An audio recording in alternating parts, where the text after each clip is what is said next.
இன்றே டவுன்லோட் செய்து உங்கள் ஃபேவரட் ஷோக்களை என்ஜாய் பண்ணுங்க.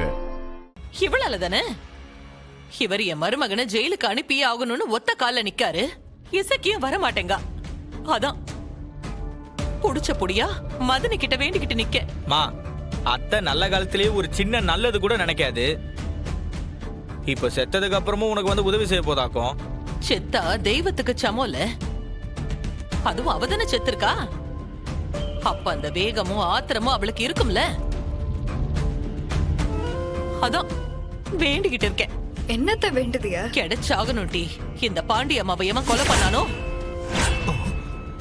எந்த நாசமா போனவன் கொன்னு போட்டானோ, அவன் விளங்காம போகணும்.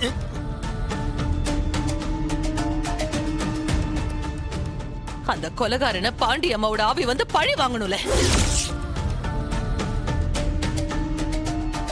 அவனை ஆட்டி வச்சு நல்ல உரல்ல வச்சு இடி இடின்னு இடிக்கிற மாதிரி பாண்டியம்மா இடிக்கணும்ல. ரொம்ப விபரீதமா வேண்டிக்கிறாங்களே. இந்த பாண்டியம்மா ஆவியா வரணும். அந்த கொலைகாரனை மதனியோட ஆவி வந்து பழி வாங்கணும்.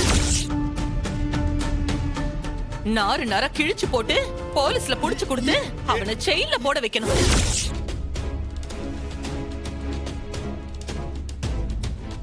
ஏ மதனி, நான் என்ன எனக்காகவா வேண்டிக்கிறேன்?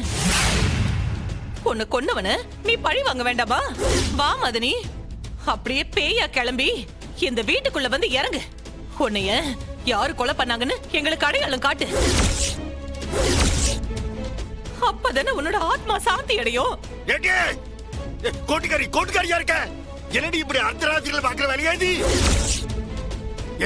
வளர்ந்து கட்டவன உன் அம்மைக்கு ராக்கிற்கு பிடிச்சிருக்க போல இருக்கி. முதல்ல இங்கிருந்து இழுத்துட்டு போய்விட. இல்லன்னா இங்க சாமி கும்பிடுறேன்னு சொல்லிட்டு இந்த வீட்டையே கொளுத்தி விடுவாய். வா இழுத்துட்டு போல. மா, என்னம்மா இது? நீ தூங்காம இருந்தா உடம்புக்கு ஏதாவது ஆயிடாதா?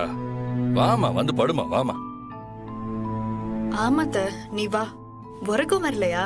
நீ வா, நான் பரணி ஏதாவது மாத்திரை கொடுத்திருக்காளான்னு நான் பாக்க. தூக்க மாத்திரை இருந்தா நீ அதை போட்டுட்டு படுப்பியாம். மாவ், போதுமா, நீ வாமா. இப்படி வீடே நிம்மதி இல்லாம போச்சே. இதுக்கு மேல நான் யார போய் கும்பிடுவேல? வாமா, வாமா. இழுத்துட்டு போல. அல்லாதத்த, வாமா. நீ வாத்த, எல்லாம் சரியாயிடும். ஏன் உசுறு எடுக்கிறாய்?